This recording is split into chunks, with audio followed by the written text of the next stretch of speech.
Tonight was week 4 of the WTRL Zwift Racing League and we were off to Harrogate. And at the start, I broke my number 1 rule for the starts and forgot to power up 5 or 6 seconds before the start of the race, meaning I had to put down some big power just to get myself moving off the start line.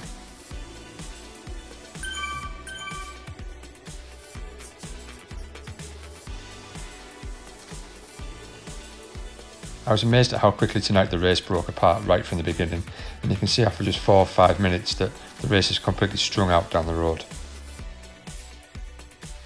But I found myself with a teammate Jeff and we decided to work together for the rest of the race. We had a voice chat open on Discord, which meant we could discuss each other's tactics, and it means that this week we effectively had 2 sets of power-ups that we could use to potentially benefit both of us.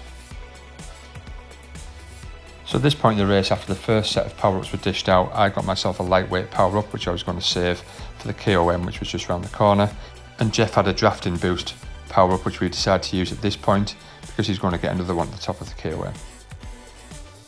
On the steep descent into the bottom of the climb, we used the super tuck to try and get as much rest as we could before tackling the climb ahead.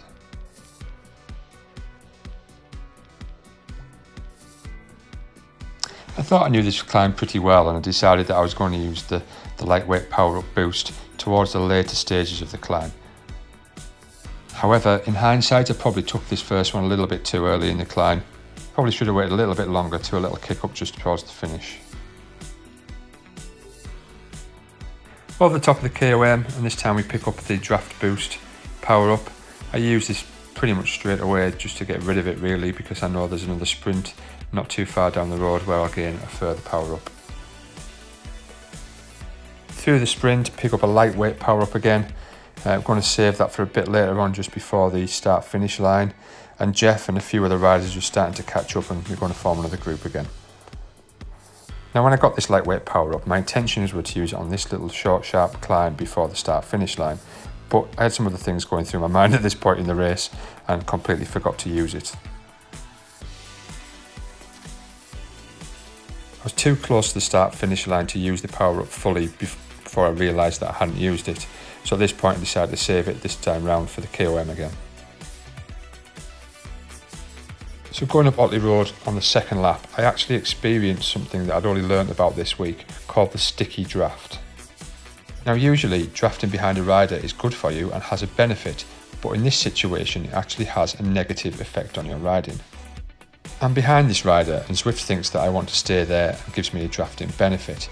However, for the last 30 seconds or so I've actually been putting out more watts per kilogram than them, and even more watts per kilogram than the group in front of me, but that group is actually getting further away. And this is because the drafting that I'm being given from that rider is kind of sucking me into his back wheel. So to get past him I have to put down a lot more power than he is currently putting down to tell Zwift I want to go around this person. Now unfortunately for me in my race tonight, I didn't do that quickly enough and I let the gap to the group in front, including my teammate Jeff, get too big and I couldn't quite bring that gap back down. I lost the wheels of that group and that was it for me in terms of keeping up with them for the rest of the race. It was a case of soloing on as much as I could towards the finish. I used my power up on the KOM climb again, but my legs just weren't as good as they were on the first lap. I pressed on as best I could, but by this point Jeff, my teammate, who was only a couple of seconds ahead of me, was now nearly 30 seconds ahead already. Again, another lesson in don't miss that group when the split happens.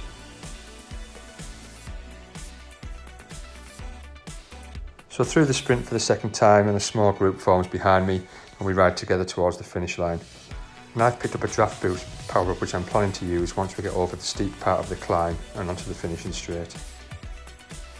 This tactic worked well for me and I managed to beat the other riders in the small group that had formed. But most importantly, I managed to get through the entire race tonight without any connection issues. And it was another great WTRL Zwift Racing League race.